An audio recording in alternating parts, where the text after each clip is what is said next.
पिया के दुआर जे भीगे।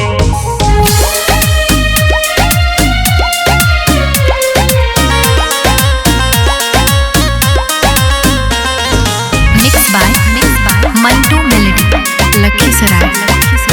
अपना पिया के दुआर जे भीगे।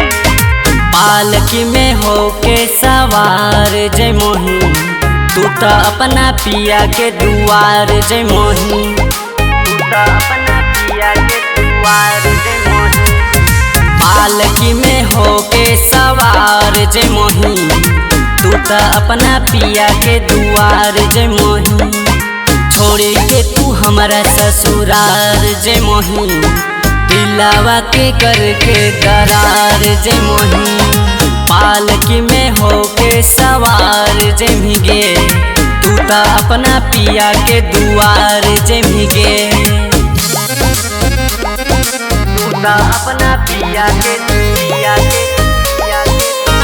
जय भीगे।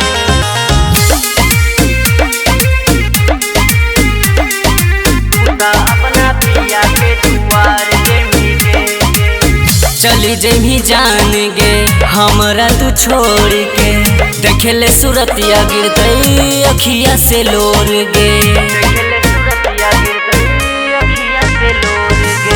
चली जमी जान गे हमरा तू छोड़ के, देखले सूरतिया गिरतई अखिया से लोर गे। जिंदगी मुड़ करके अनहार जमी गे, दिलावा के करके दरार जमी गे।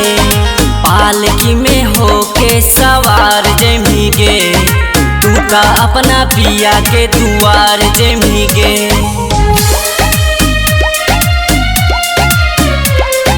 तू तो अपना पिया के दुआर जय भीगे।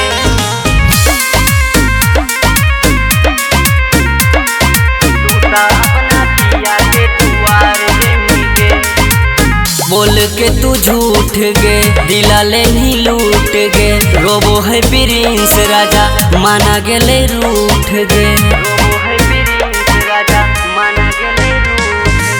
बोल के तू झूठ गे दिला ले नहीं लूट गे, रोबो है मंटू सोना माना गेले रूठ गे। रोहित के जिंदगी के पार जय मोही, बैठी के साथ तू कार जय मोही। पालकी में होके सवार जय भीगे, तू तो अपना पिया के दुआर जय भीगे। पालकी में होके सवार जय भीगे, तू तो अपना पिया के दुआर जय भीगे।